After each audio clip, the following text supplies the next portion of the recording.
नमस्कार मित्रों, मैं अजय शर्मा हिंदी अध्यापक आपके सामने मौजूद हूँ। एक नए प्रकरण को तो मैं नहीं कहूँगा, मैं कहूँगा कि अपने पूर्व प्रकरण को लेकर, पूर्व टॉपिक को लेकर, जिसका नाम है स्वर संधि। संधियां हम पढ़ तो रहे हैं, लेकिन क्रैश कोर्स के रूप में कि भाई जल्दी जल्दी, जितना जल्दी हो सके उतना जल्दी जल्दी 5-5 उदाहरणों के माध्यम से हम संधियों को पढ़ते हुए आगे बढ़ें। ये हमारा लक्ष्य है, ये टारगेट है हमारा, और इस टारगेट को हम बखूबी से निभाएंगे, इसलिए कोई दिक्कत वाली बात भी नहीं है। ठीक है, तो यहाँ तक आप समझ ही गए होंगे। अब आगे चलते हैं, और आगे चलते समय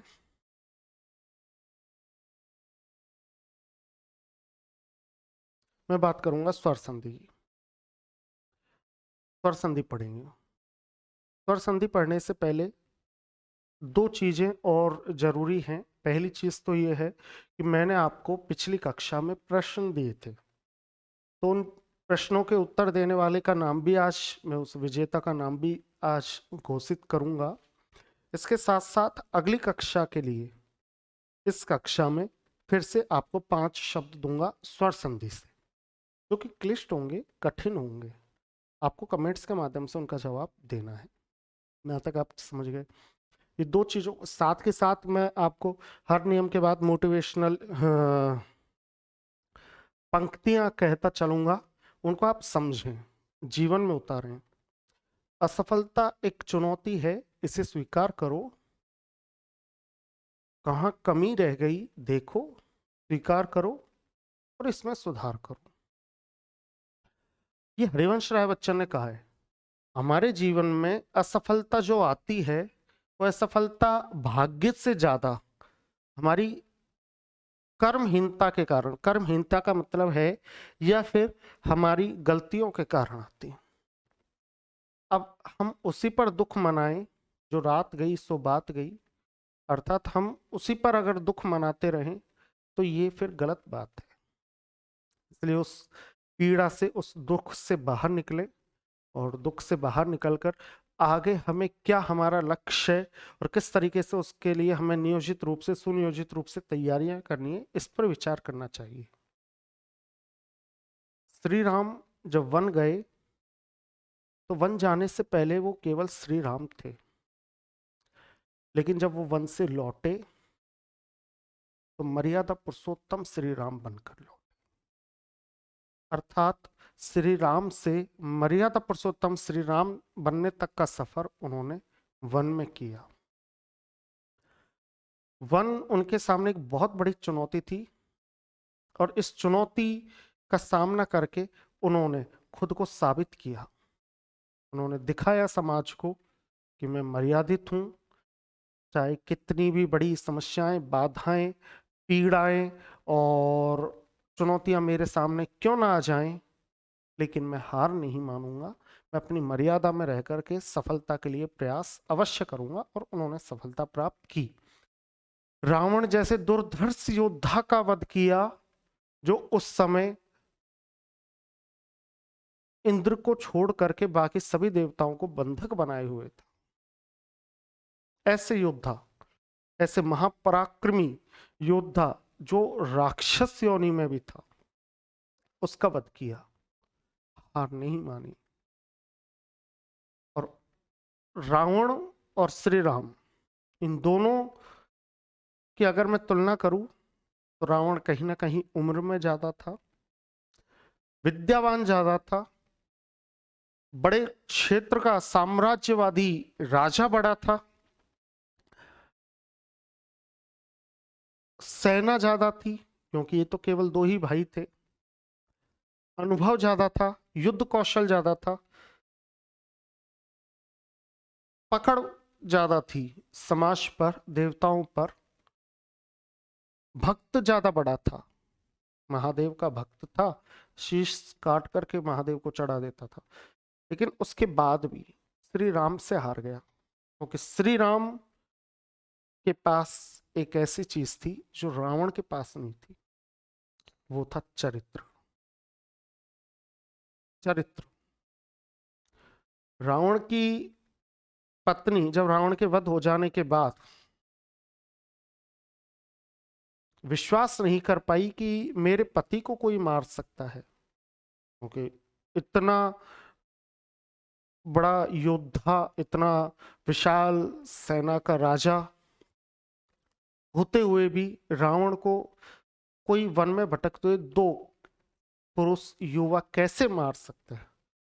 तो उसको विश्वास नहीं हुआ, तो उसने कहा कि जाकर के मैं उनसे मिलूंगी कि आखिर रावण को मार कैसे सकते हैं। तो वो श्री राम और लक्ष्मण से मिलने मंदोदरी आई तो अपनी कुटिया के बाहर एक स्त्री के पैरों की छाया देख करके उसके पद चिन्हों को या उसकी पद ध्वनि देख करके श्री राम और लक्ष्मण ने अपनी गर्दन झुका ली और गर्दन झुका करके पूछा कि आप कौन हैं? और उसने कहा कि मैं रावण की पत्नी हूं, मंदोदरी हूं। फिर उन्होंने मंदोदरी ने कहा कि तमाम बातें करके कि अब मुझे विश्वास हो गया कि राम और लक्ष्मण ने ही रावण को मारा होगा, क्योंकि एक मेरा पति था जो पराई स्त्री को, किसी और की पत्नी को भी अपनी स्त्री बनाने के लिए लेकर के और लंका में आ गया, लंका में उसको रख रहा था। और एक आप हैं कि जिसकी पति का वध हो चुका है और राजाओं की भांति मुझ पर आपका अधिकार होना चाहिए था, लेकिन जब मैं आपसे मिलने आई तो आपने मुझे देखकर, मेरे पैरों को देख करके अपनी शीश झुका लिया और अपनी आंखें नीचे कर ली, मुझे अब तक देखा भी नहीं। इस चरित्र का ही तेज है, इस चरित्र का ही पराक्रम है कि आपने मेरे पति का वध किया होगा और आप योग्य हैं। जब दुश्मन भी आपकी तारीफ करने लग जाए तो समझिए आप उत्कर्ष पर हैं, उत्कृष्ट हैं। तो संधि के बारे में बात करते हैं। स्वर संधि, देखिए स्वर संधि के मुख्य रूप से 5 भेद हैं, 5 भेद हैं।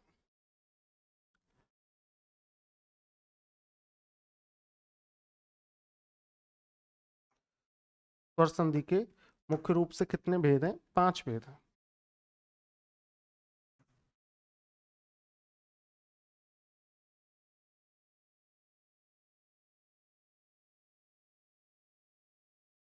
देखो कौन कौन से। सबसे पहले तो है दीर्घ,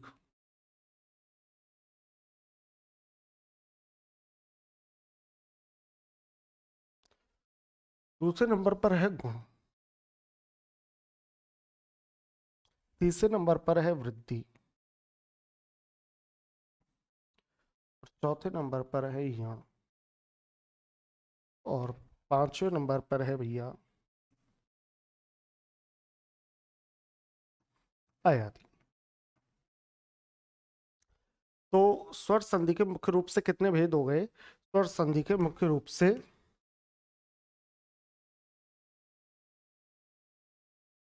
5 भेद हो गए।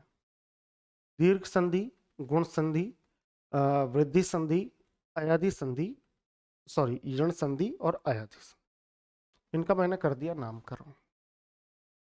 1 2 3 4 5। अब हमें ध्यान रखना है कि हिंदी में ये जो भी संधियां हैं, जो भी संधियों के भेद हैं, इन सभी भेदों में कौन कौन से अक्षर ध्वनि परिवर्तित या परिवर्तन के रूप में शामिल होंगे। देखिए ये जो संधि चलती है दीर्घ संधि, ये आपके चलेगी 3 अक्षरों के साथ, आ ई उ।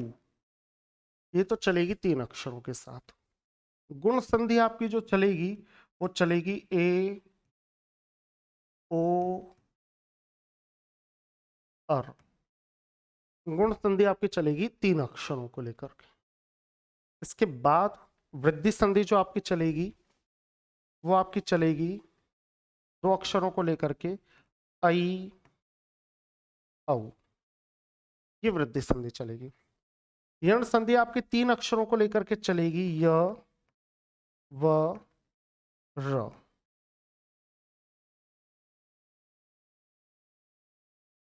ठीक है।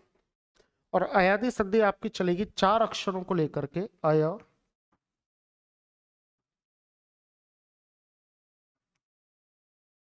अव, आय, आओ,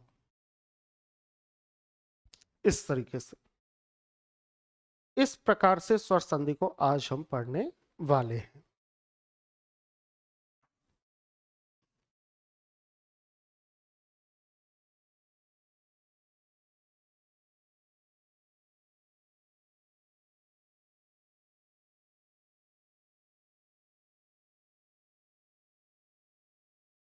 स्वर संधि को पढ़ने वाले हैं, ठीक है। यहाँ तक कोई समस्या नहीं, कोई दिक्कत लेने वाली बात है ही नहीं। सबसे पहले हम चलेंगे दीर्घ संधि पर।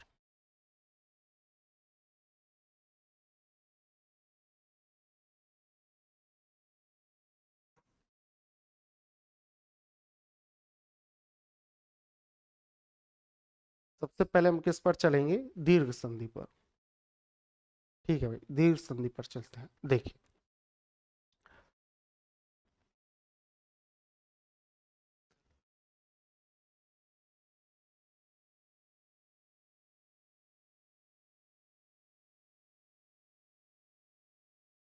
दीर्घ संधि, इस दीर्घ संधि का जो दूसरा नाम है वो है सवर्ण दीर्घ संधि। अब आपसे मैं कहूंगा कि सवर्ण दीर्घ संधि का मतलब क्या है? सवर्ण दीर्घ संधि का मतलब है कि सवर्ण, स का मतलब समान, वर्ण का मतलब वर्ण, समान वर्ण अगर कहीं मिल जाते हैं तो क्या हो जाएंगे? दीर्घ हो जाएंगे। समान वर्ण अगर कहीं मिल गए तो वो क्या हो जाएंगे? दीर्घ हो जाएंगे। इसलिए संस्कृत में अकह सवर्णः दीर्घः या अकह सवर्ण दीर्घः, इस प्रकार का सूत्र भी प्रचलन में है, शामिल है। देखिए दीर्घ संधि,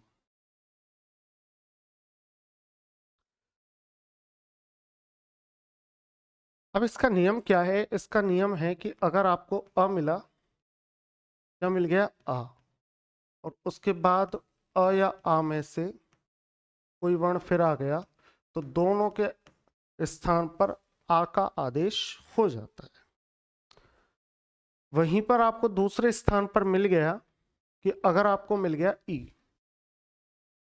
और ई के बाद, ई या बड़ी ई के बाद ई या बड़ी ई आ गई, तो दोनों के स्थान पर आदेश हो जाएगा बड़ी ई का।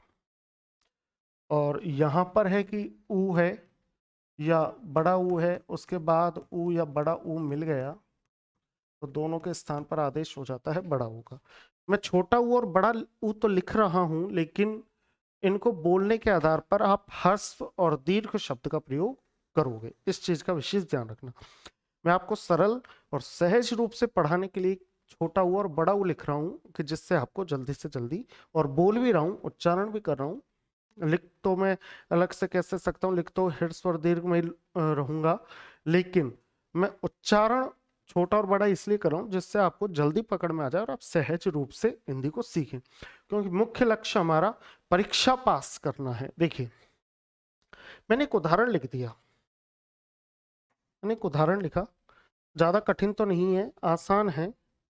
कथन प्लस अनुसार, या एक मैं लिख देता हूं, मुख प्लस अरविंद, ये मैंने उदाहरण लिख दिया। अब देखिए, मुख के लास्ट में क्या है? मुख के लास्ट में है अ, और इधर भी क्या मिल गया? अ, और फिर है रविंद्र। ठीक है, इन दोनों को मिलाकर के क्या बन गया? आ बन गया। और मुख और रविंद्र के मध्य में हमने आ की जब ध्वनि लगाई, तो हमारे पास शब्द बन गया मुखार बिंदु, ये शब्द हमारे पास बन गया। वहीं पर अगर मैं अगला शब्द लूं, तो ई और ई के लिए मैंने एक शब्द ले लिया, एक शब्द लिया मैंने, तती। और दूसरा शब्द लिख दिया ईश्वर, या ईश लिख दिया, ईश, ईश। अब देखिए सत में से तो बड़ी ई निकल गई और इधर भी बड़ी ई और फिर आ गया श।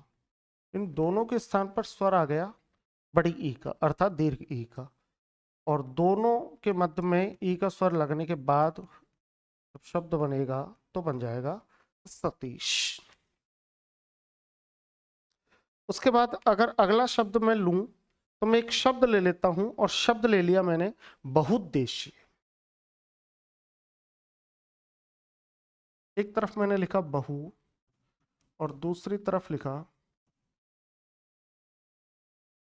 उद्देश्य। अब यहां पर समझने की बात क्या है कि ये तो है बह, इसमें से निकला है ऊ का स्वर, इधर भी ऊ का स्वर, और फिर शब्द आ गया देशीय। दोनों के स्थान पर बड़ा ऊ बन जाएगा, और बड़ा ऊ बनने के बाद इन दोनों के मध्य में दीर्घ ऊ का स्वर लगने के बाद शब्द बनेगा बहुउद्देशीय। कौन सा शब्द बनेगा? बहुउद्देशीय। यहां तक चीज समझ में आ गई? ठीक है भाई। अब हम इसके कई सारे उदाहरणों के माध्यम से इस नियम को समझ लेते हैं। देखिए अब मैं आपके सामने शब्द लिख रहा हूं, तो मैंने पहला जो शब्द लिखा वो लिखा कंटकाकीर्ण, दूसरा लिखा दैत्यारी,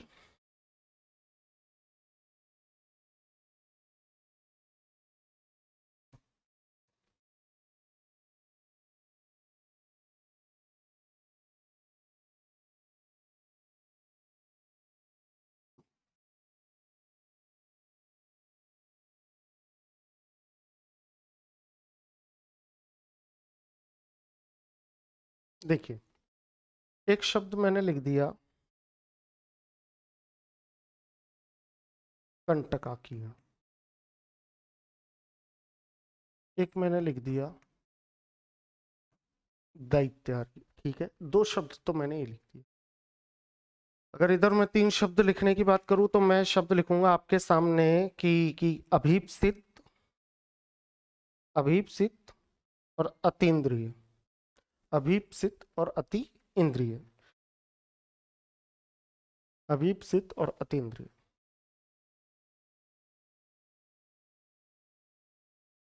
अभीप्सित,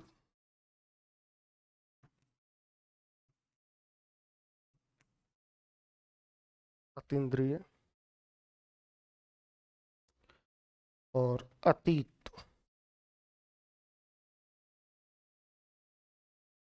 इधर मैं लिखूंगा मृत्युप्रांत। अब देखो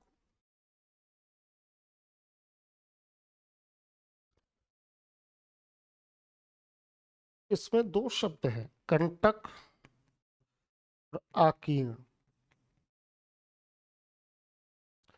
इसमें से भी निकला सॉरी क में से अ निकला, इधर आ मिला और मिलकर के क्या बन गया? कंटकाकीर्ण।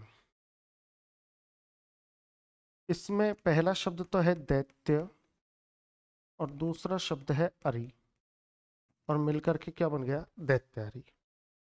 इसमें जो पहला शब्द है वो तो है अति, और दूसरा जो शब्द है वो है इंद्रिय।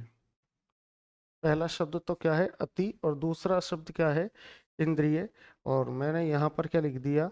मैंने लिख दिया अतीन्द्रिय। ठीक है, कोई दिक्कत वाली बात नहीं है।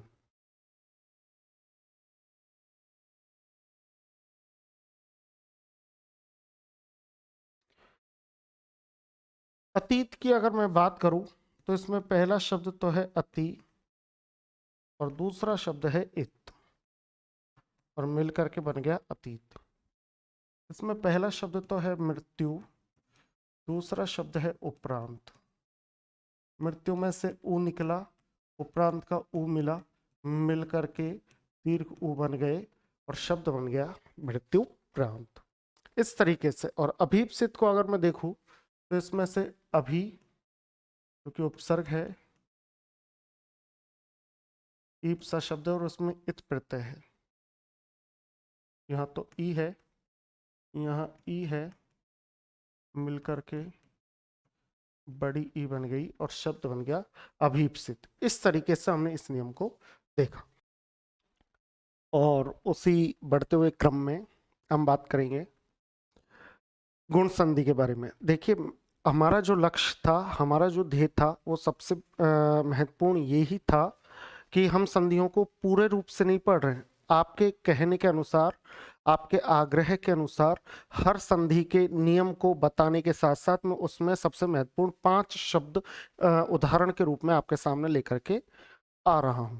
उसमें हमारा जो अगला चरण है वो है गुण संधि। ठीक है, कौन सा चरण है भाई? गुण संधि का। तो आ जाओ गुण संधि की बात कर लेते हैं। इसमें क्या है देखो,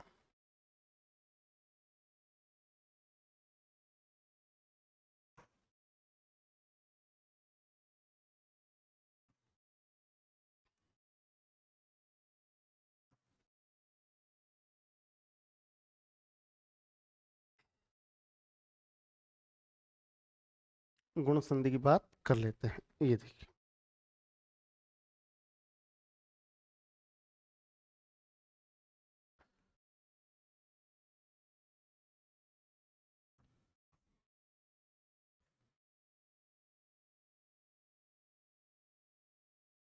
ये हो गई गुण संधि।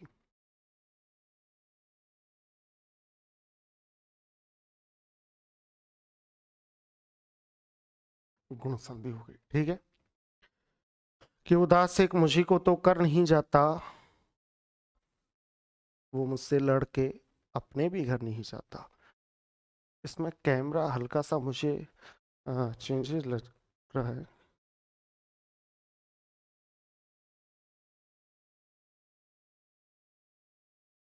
देखो मित्रों, गुण संधि के बारे में मैं बात कर रहा हूं आपसे, ठीक है। किसके बारे में? गुण संधि के बारे में। गुण संधि, गुण संधि 3 नियमों पर या 3 अक्षरों पर चलेगी। गुण संधि कितने अक्षरों पर चलेगी? तो गुण संधि चलेगी आपके 3 अक्षरों पर। कितने अक्षरों पर? 3 अक्षरों पर। वो 3 अक्षर कौन कौन से हैं? तो वो 3 अक्षर हैं भैया ए ओ आर। वो 3 अक्षर कौन कौन से हैं? तो 3 अक्षर हैं ए ओ आर। कौन कौन से 3 अक्षर हैं? ए ओ आर। कौन कौन से हैं? ए ओ आर, ए ओ आर। ये 3 अक्षर हैं। कौन कौन से हैं? ए ओ आर। ठीक है, यहां तक चीज समझ में आ गई। इसके बाद हम आगे चले थे कि ए ओ आर। आ जाओ यहाँ पे।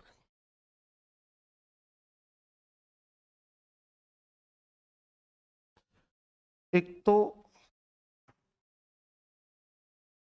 इसमें ए बनता है, एक इसमें ओ बनता है, और एक बनता है इसमें अर।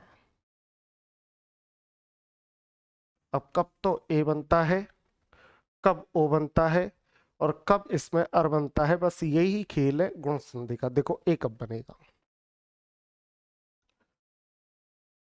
जब अ या आ के बाद में ई या दीर्घ ई आ जाती है। जब आ या आ के बाद में ई या दीर्घ ई आ जाती है, तो दोनों के स्थान पर, तो दोनों के स्थान पर क्या बन जाता है? ए बन जाता है। तो दोनों के स्थान पर क्या बन जाता है? ए बन जाता है। ओ कब बनता है? ओ बनता है भैया जब अ या आ के बाद में उ या ऊ आ जाता है, तो दोनों के स्थान पर ओ बन जाता है। और अ कब बनता है? जब अ या आ के स्थान के बाद री आ जाता है, तो दोनों के स्थान पर अर बन जाता है। ठीक है, अब ये हमने समझ तो लिया, लेकिन वास्तविक रूप से तो ये समझ में कब आएगा? वास्तविक रूप से समझ में आएगा जब हम इसके उदाहरण पढ़ लेंगे। उदाहरण पढ़ेंगे ये समझ में आ जाएगा, दिक्कत कुछ है ही नहीं। उदाहरण पढ़ेंगे और ये समझ में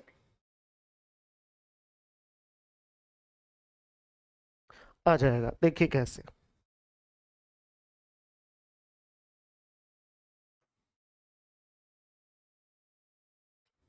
देखो बहुत आसान है। अब गुण संधि के उदाहरण देखो आप।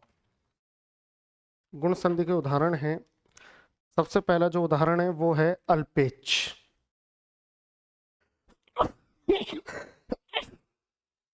अल्पेच, सॉरी, अल्पेच। और दूसरा है शुभेच्छु।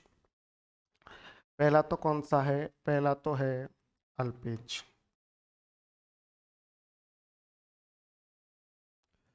दूसरा है शुभेच्छु। अल्पेच, शुभेच्छु। मत्स्येंद्र, प्रेषिति, मत्स्येंद्र, बालेंदु, मत्स्येंद्र, बालेंदु, मत्स्येंद्र, बालेंदु। रसनेन्द्रिय, रसनेन्द्रिय, ऋषिकेश, रसनेन्द्रिय,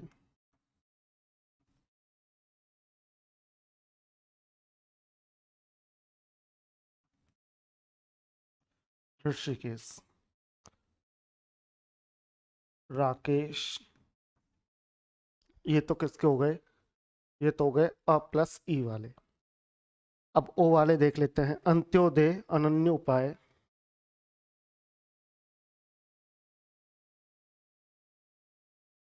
अंत्योदय,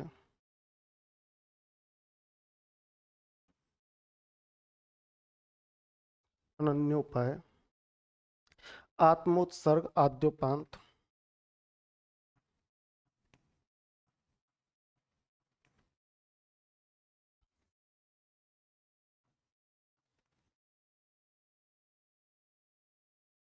आद्योपांत। हिमोपल, नवोढ़ा, हिमोपल, नवोढ़ा। ठीक है। अर के जो एग्जाम्पल हैं वो हैं आपके, अल के जो अर के जो एग्जाम्पल हैं वो हैं सप्तर्षि, कणवर्षी, सप्तर्षि, कणवर्षी, ग्रीष्म ऋतु, शीत ऋतु, वर्षा ऋतु, देवर्षि। वर्षा ऋतु, देवर्षि, यहां पर लिख देते हैं देवर्षि। ठीक है भाई, ये हो गए किसके? अर के। अब अपवाद के तो बच ही गए, तो अपवाद के लिखते हैं। देखो तो अपवाद के लिखो। अपवाद के हैं स्वैरिणी, प्रौढ़, अक्षौहिणी, स्वैरिणी,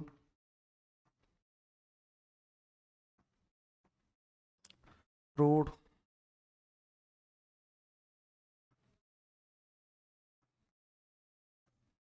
अक्षौहिणी, दशण, दशण,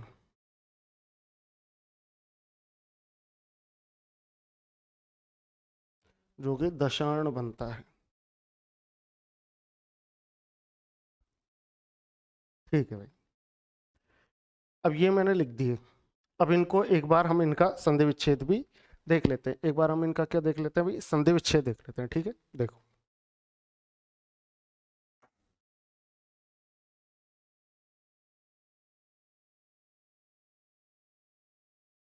देखिए, इधर आ जाओ।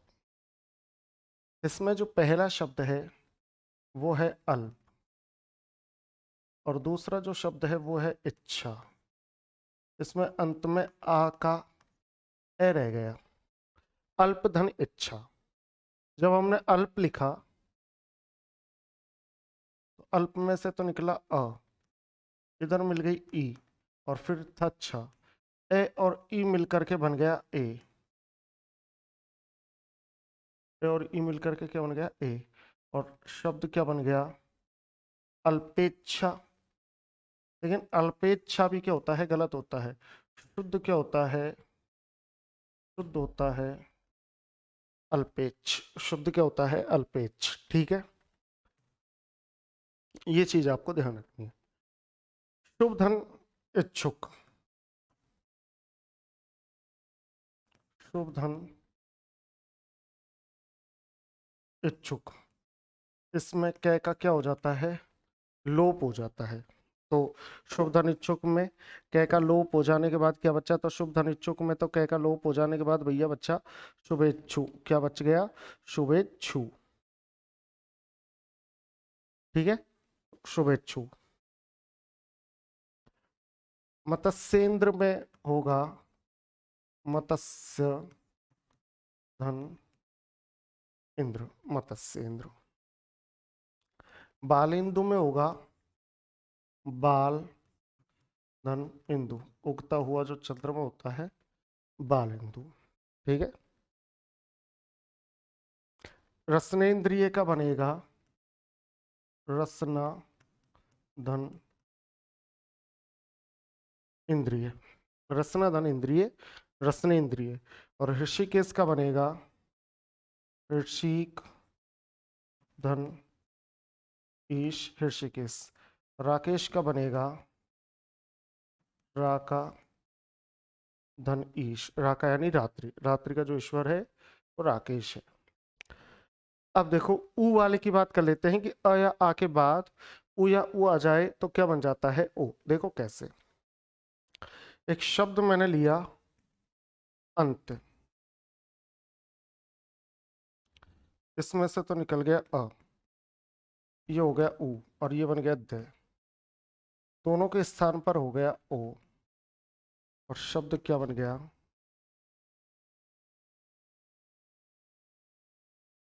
अंत्योदय। शब्द क्या बन गया, अंत्योदय। ठीक है, अब देखो आगे चलते हैं। यह है अनन्य धन उपाय, यह है आत्म धन उत्सर्ग, यह है आद्य धन उपान, और यह है हिम धन उपल। ये क्या है, हिम धन उपल, इससे क्या बन गया, हिमोपल। ये क्या है, सप्त, सप्त में से निकल गया अ, इधर मिल गया री और इधर मिल गया सी, दोनों के स्थान पर बन गया अर, और शब्द बन गया सप्तर्षि। ठीक है, तो कण्व प्लस ऋषि मिलकर के, कण्व प्लस ऋषि कण्वर्षि। ग्रीष्म धन ऋतु, शीत धन ऋतु, वर्षा धन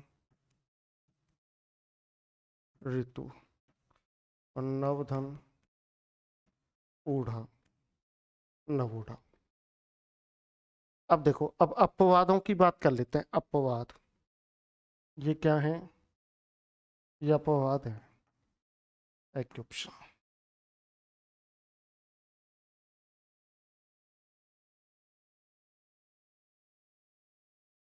स्वऋणी,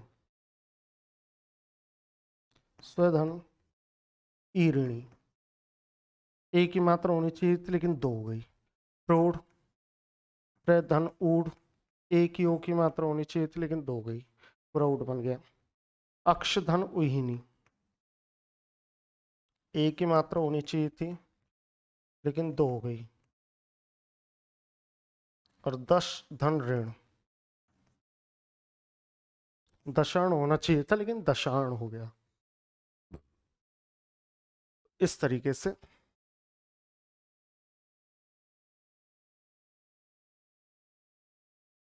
यहां पर हमने इनको समझ लिया। ठीक है,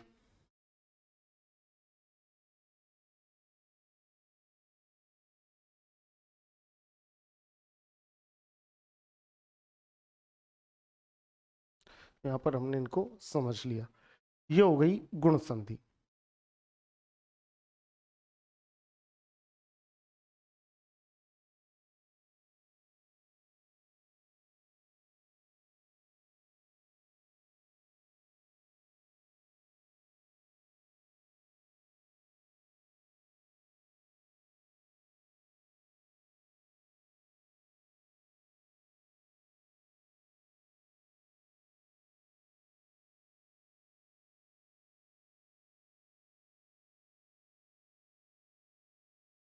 ये कौन सी संधि हो गई? गुण संधि। ठीक है, अब आगे चलते हैं। गुण संधि के इतने से एग्जाम्पल तो नहीं है, गुण संधि के एग्जाम्पल तो बहुत ज्यादा हैं, लेकिन गुण संधि के एग्जाम्पलों के साथ साथ अब मैं आगे चल रहा हूं और अगली जो संधि है वो है वृद्धि संधि। तो अब अपन अगली उसमें चलते हैं, तो वो है वृद्धि संधि।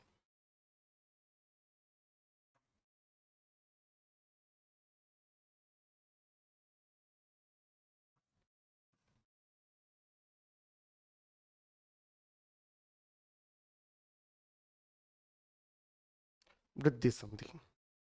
ठीक है भाई, कौन सी संधि है? वृद्धि संधि। अब वृद्धि संधि की बात कर लेते हैं।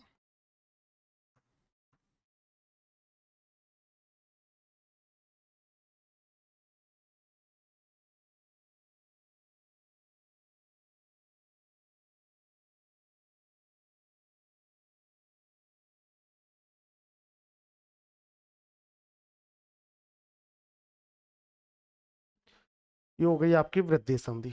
अब वृद्धि संधि दो उसमें चलती है, मैं ध्यान से समझा देता हूं आपको किस किस में चलेगी। एक तो चलेगी आई में, और एक चलेगी औ में। एक तो किस में चलेगी? आई में, और दूसरी किस में चलेगी? औ में। देखो आई कब बनता है? जब अ या आ के बाद ए या आई का स्वर आता है, तो दोनों के स्थान पर आई बन जाता है। तो दोनों के स्थान पर क्या बन जाता है? आई। और औ कब बनता है? औ बनता है जब अ या आ के बाद में ओ या औ आता है, तो दोनों के स्थान पर औ बन जाता है। ठीक है, ये है, ये कौन सी संधि हो गई? ये हो गई आपकी वृद्धि संधि का नियम। कौन सा नियम हो गया भाई? वृद्धि संधि का नियम हो गया। ठीक है, यहाँ तक चीज समझ में आ गई। अब आगे चलते हैं और आगे देखो,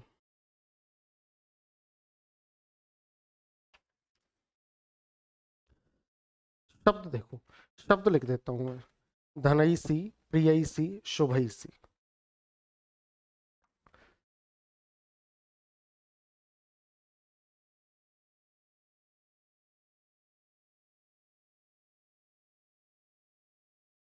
धनईसी, प्रियईसी,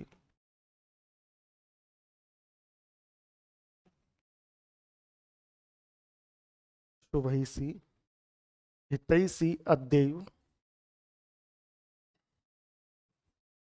हितैषी,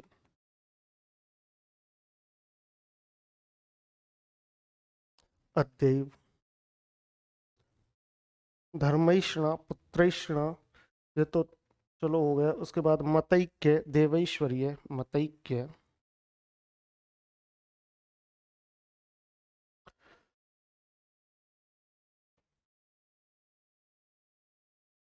देवैश्वर्य, महेंद्र जालिक, परमेंद्र जालिक,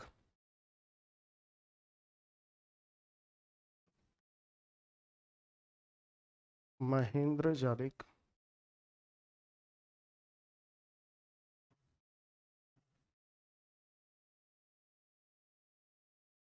परमेंद्र जालिक,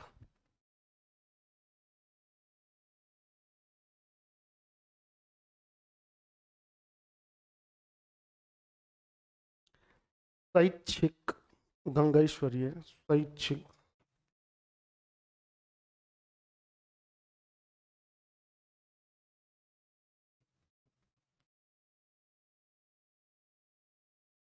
गंगैश्वर्य। देखो, एक तरफ तो हो गए ये एग्जाम्पल, ठीक है। अब दूसरी तरफ चलते हैं, और कौन कौन सा एग्जाम्पल है। एक और इसमें लिख दो, तो एक लिख दो वसुधैव, वसुधैव। अब आ जाओ ओ पे और औ वालों पे। जलौक, जलौघ, परमौज, जलौघ,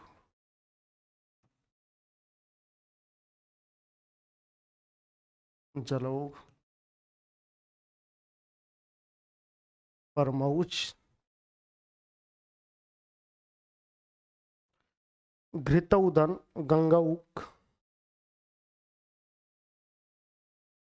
घृतौदन,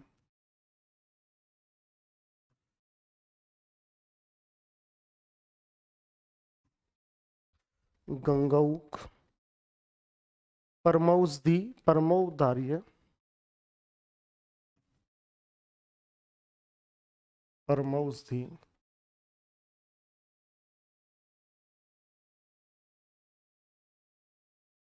परमौदार्य, परमौपचारिक, महोत्सुक्यम, परमौपचारिक,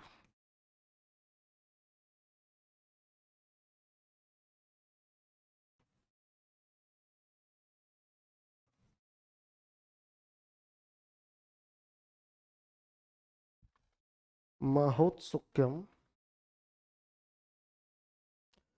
प्रौद्योगिकी, मृदौषधि, प्रौद्योगिकी,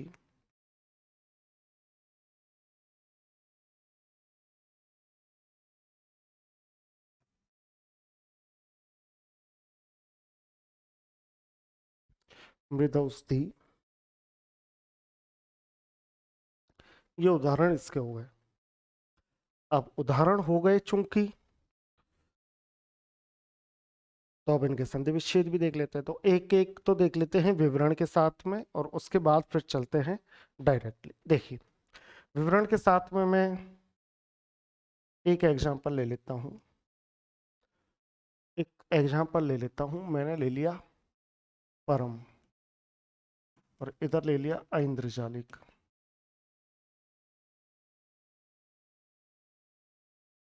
परम में से तो मैं में से तो निकल गया अ, इधर मिल गया आई, और फिर मिल गया इंद्रजालिक। इन दोनों के स्थान पर क्या बन गया, आई, अर्थात डबल मात्रा, और शब्द बन जाएगा परमेंद्र जालिक। ठीक है, यहां तक चीज समझ में आ गई।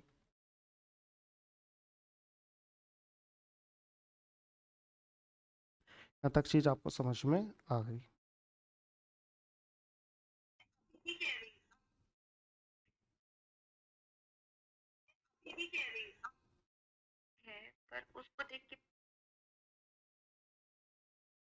ठीक है, अब चलते हैं आगे। देखो, अगले एग्जाम्पल की तरफ। अब इनके हम टुकड़े देख लेते हैं। क्या देख लेते हैं मित्रों, टुकड़े।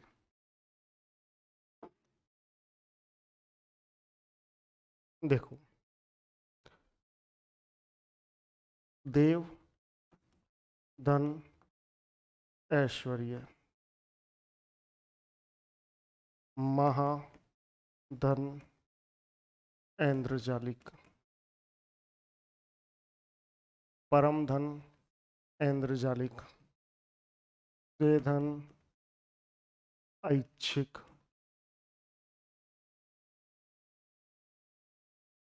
गंगाधन, ऐश्वर्य, धन धन, एसी, प्रियधन, एसी,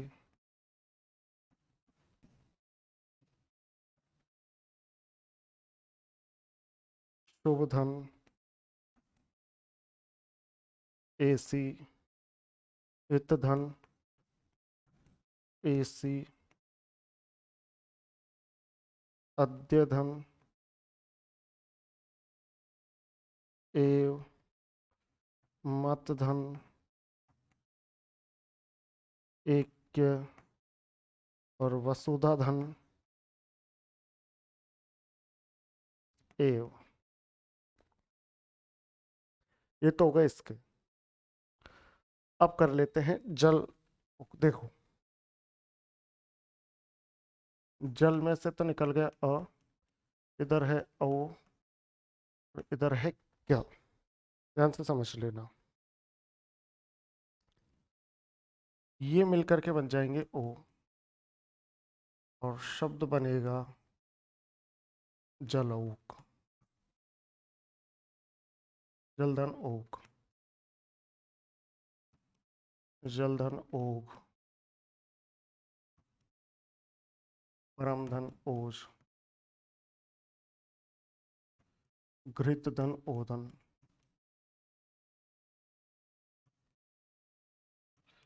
गंगाधन ओक,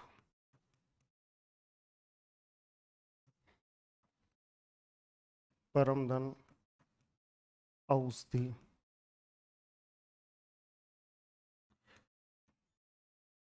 परमधन औदार्य,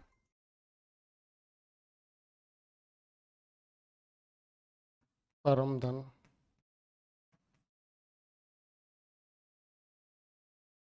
औपचारिक, महाधन औत्सुक्यम, प्रधन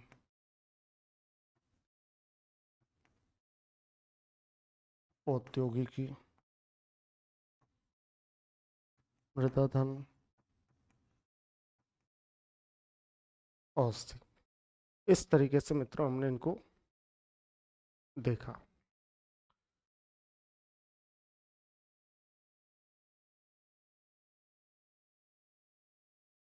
और फिर हम बढ़ेंगे अगले नियम की तरफ। फिर हम कहाँ बढ़ेंगे?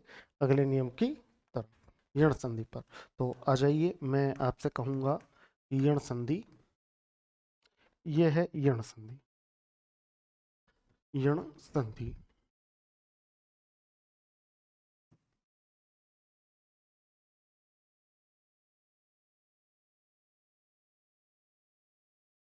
यण संधि यण संधि यण संधि के बारे में मैं आपसे कहूं तो मैं आपसे कहना चाहूंगा कि यण संधि के पहले मैं आपको नियमों के बारे में बता देता हूं। नियम क्या है यण संधि के? यण संधि के दो नियम हैं। सॉरी, यण संधि के तीन अक्षरों में चलती है, य, व और र। यण संधि कितने अक्षरों में चलती है? तीन अक्षरों में चलती है, य, व और र। य कब बनेगा, व कब बनेगा और र कब बनेगा? अगर ई या बड़ी ई के बाद कोई भी असमान स्वर आ जाता है, असमान स्वर आ जाता है, ई या बड़ी ई के बाद कोई भी क्या आ जाता है? असमान स्वर। तो इस ई के स्थान पर क्या हो जाएगा? यह बन जाएगा। ऊ अथवा बड़े ऊ के बाद कोई भी असमान स्वर आ जाता है तो ऊ के स्थान पर व बन जाएगा। क्या बन जाएगा? व।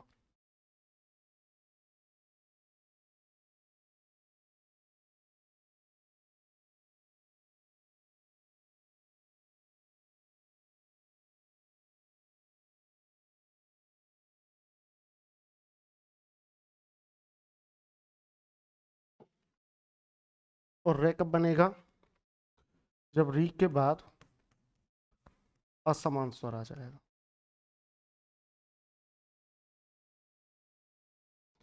तो री के स्थान पर क्या बन जाएगा? र। ठीक है, इस चीज का विशेष रूप से आपको ध्यान रखना है। अब मैं इन तीनों के उदाहरण आपको लिखवा देता हूं। देखिए, ई वाले लिखवा देता हूं। तो मैं सबसे पहले लिखवाऊंगा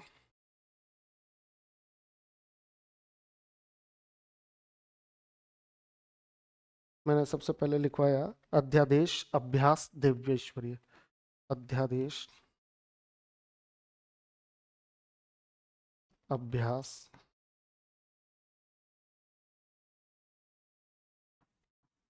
दिव्येश्वरीय।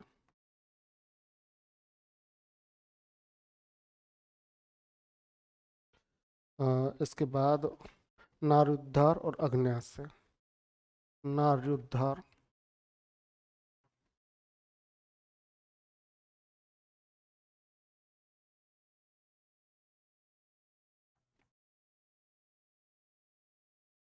अग्न्यास्य।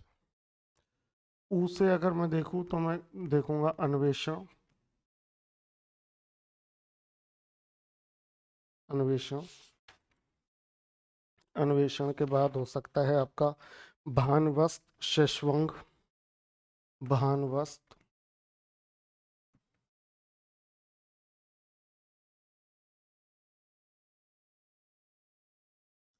शिशवस्त और शिशवंग परमाण वस्त्र।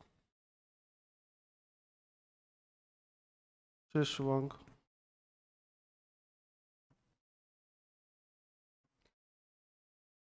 परमाण वस्त्र। और एक और लिख लो, और वो लिख लो बधवागमन।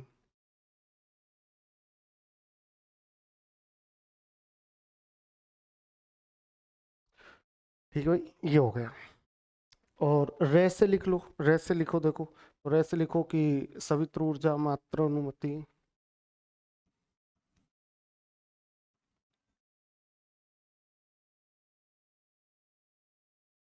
मात्र मात्र अनुमति।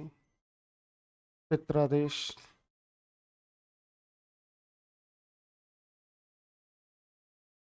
रात्रोपकार।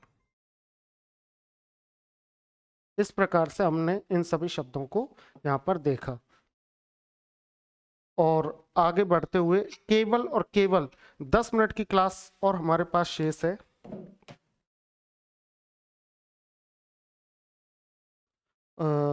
इसके बाद है मातृच्छा और पितृच्छा। मातृच्छा। ठीक है मित्रों, अब देखो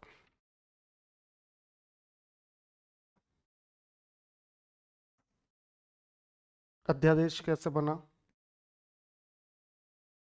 ये अध्याय है, सॉरी, ये अधि है और ये है आदेश। ये अध है, इसमें से ई निकल गया, इसमें से निकल गया आ, और फिर निकल गया देश। ई के स्थान पर हो गया ये, और शब्द बन गया अध्यादेश। शब्द क्या बन गया, अध्यादेश। अब अभ्यास देखेंगे तो देखो, अभिधन आस, देव विधन ऐश्वर्य, नारी धन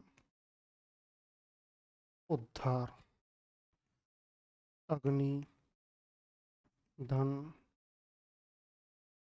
आशय। अग्निधन आशय, अग्नाशय।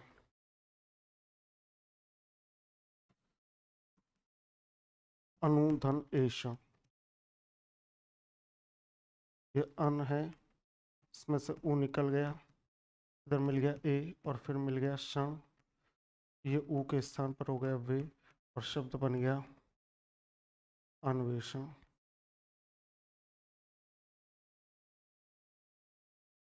भानुधन अस्त, शिशुधन अंग,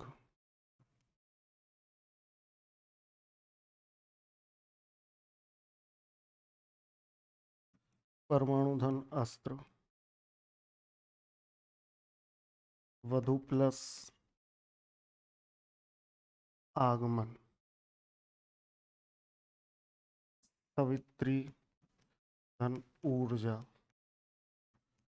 मातृ धन अनुमति,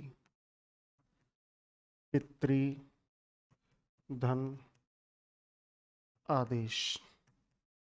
धात्री धन उपकार और मातृ धन इच्छा। ये तो हो गई यण संधि। अब यण संधि के बाद अपन किस पर चलते हैं? तो यण संधि के बाद अब अपन चलते हैं किस पर? अयादि संधि पर। देखो आ जाओ अयादि संधि।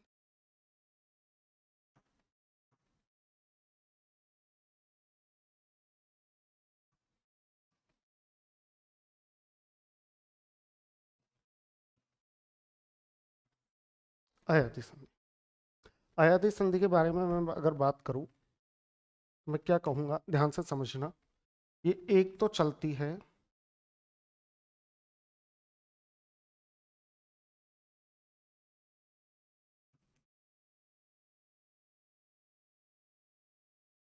एक तो चलती है ये अय पे, एक चलती है आय पर,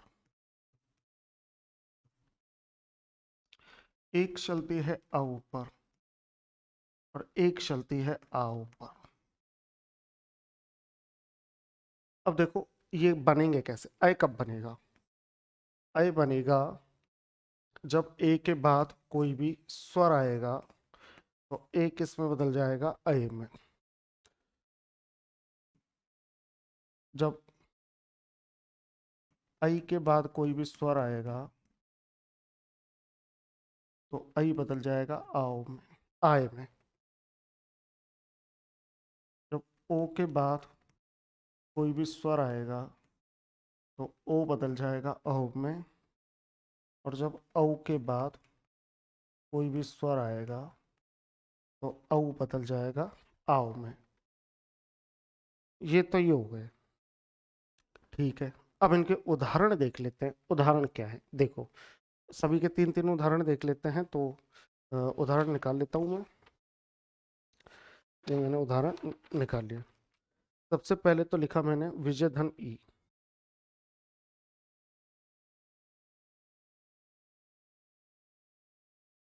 विजय धन ई। दूसरा लिखा संचय धन अ।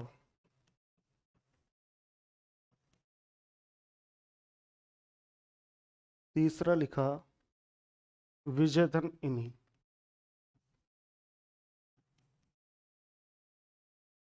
विजय धन इनी। ये तो लिख ली। इसके इसके लिखो सही प्लस इका, गई प्लस अक, विधि प्लस अक।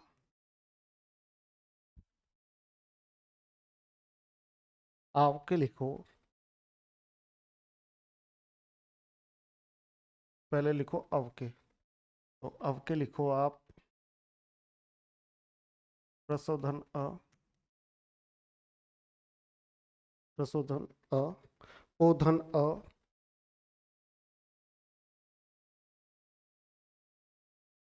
और भूधन अन। आपके लिखो पौधन अ, अन, बहुधन अन, बहुधन अ। ठीक है। अब बनेंगे देखो क्या क्या। इससे तो बनेगा विजयी, इससे बनेगा संचय, और इससे बनेगा विजिनी, इससे बनेगा प्रसव, इससे बनेगा पवन, इससे बनेगा भवन, इससे बनेगा सहायिका, इससे बनेगा गायक, इससे बनेगा विधायक। ठीक है। इससे बनेगा पावन, इससे बनेगा भावन, और इससे बनेगा भाव। इस तरीके से मित्रों हमने इनको देखा।